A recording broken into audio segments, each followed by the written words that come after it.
also called as indefinite. So we learn about all the indefinite tenses: present indefinite, past indefinite, and future indefinite. Or we can say simple present, simple past, or simple future.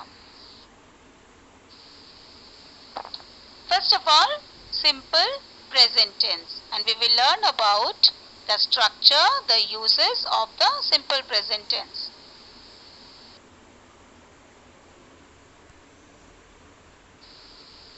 The simple present tense is used to describe an action that occurs on a regular basis and to state universal truths. Now its uses are: we use a simple present tense for facts. They can be any scientific fact or a universal truth. For example, the president lives in the Rashtrapati Bhavan. A spider has 8 legs. So these are the facts or the truth.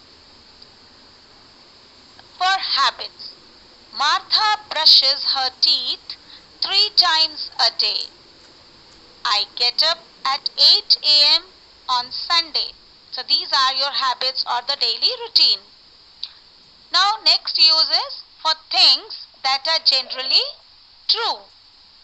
For example, the sun rises in the east. Trees shed their leaves in winter. Next uses for repeated or regular actions. For example, I go to school by bus. The train leaves by 10 a.m.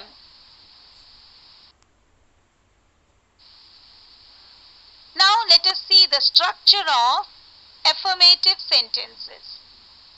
We use the base form of the verb in these sentences, and the structure is subject, base form of the verb, and rest of the sentence.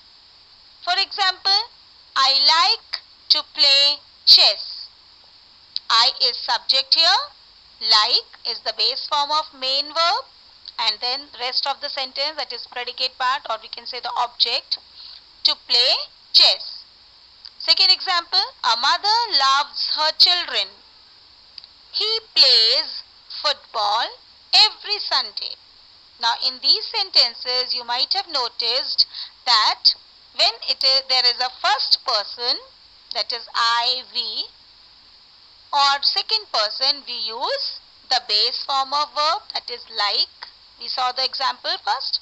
And in second example, a mother loves her children. Here, the mother is a singular noun and third person. So here, we used the S or ES form of verb, that is loves.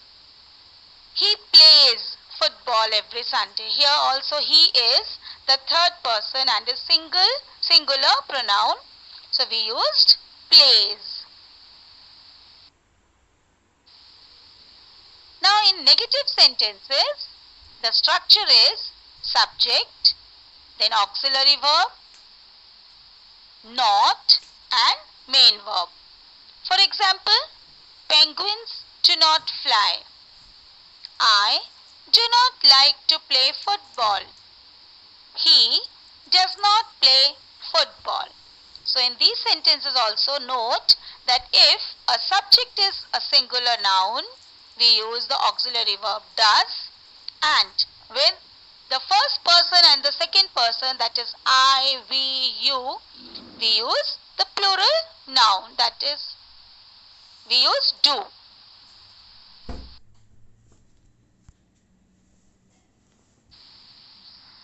Now see the structure of interrogative sentences or the questions.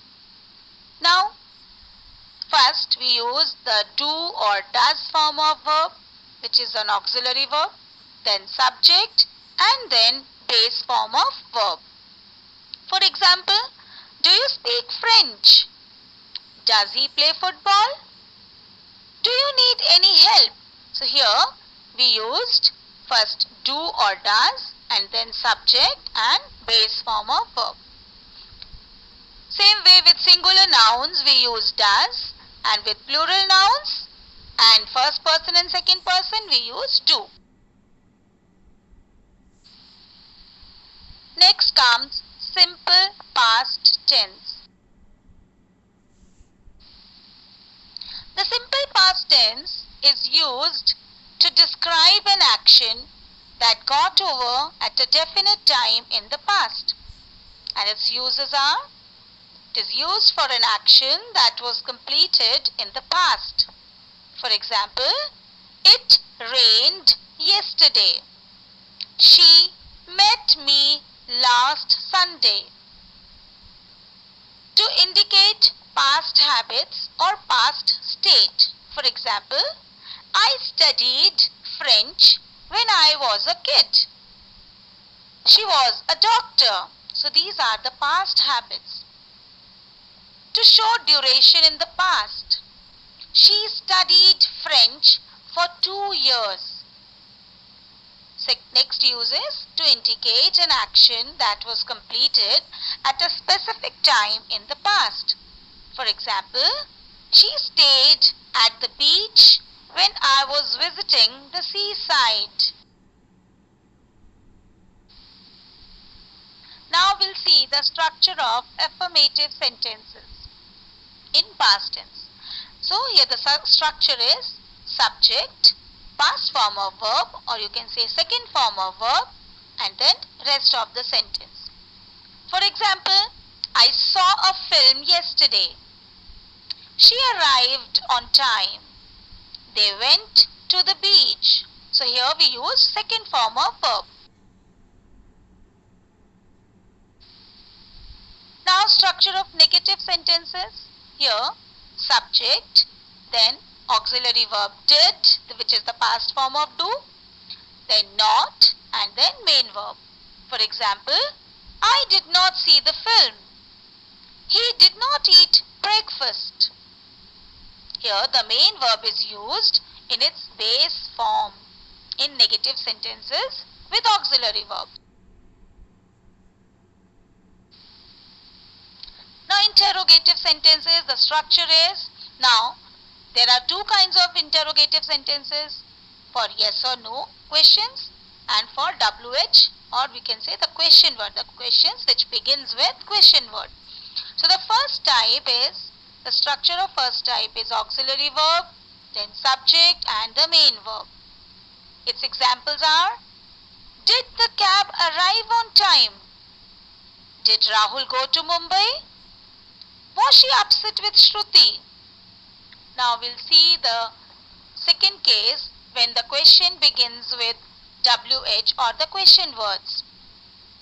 Its structure is, first we use question word, then auxiliary verb, then subject, main verb.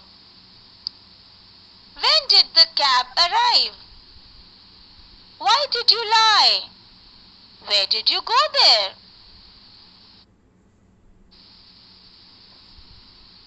Now, simple future tense.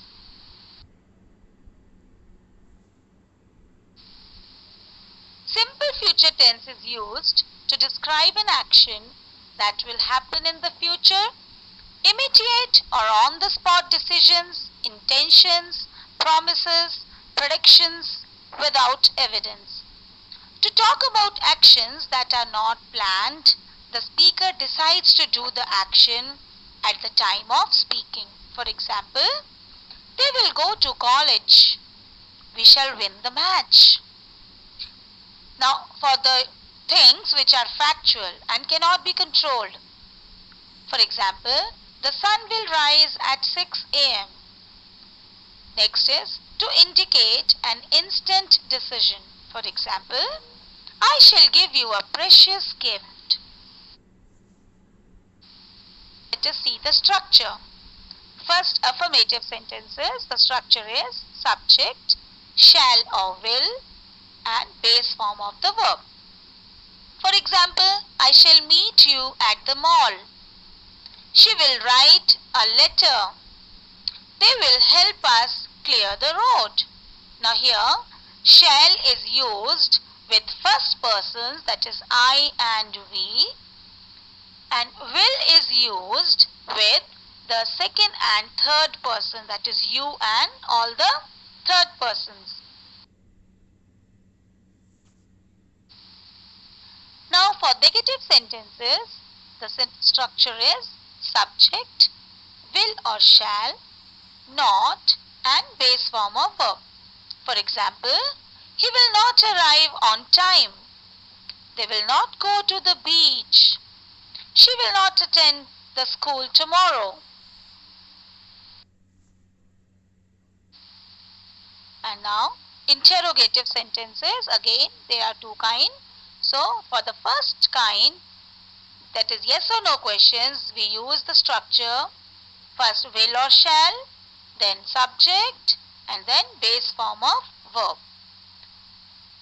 For example, will you meet me at the mall? Will she wait for us? Now second type, that is WH questions or question word, the sentences which begins with question word. For example, when will you learn to drive? What will you cook for dinner? So here, it is beginning with when. So we'll use it first and then will, then subject, that is you, and then verb. And it ends. I hope you might have understood.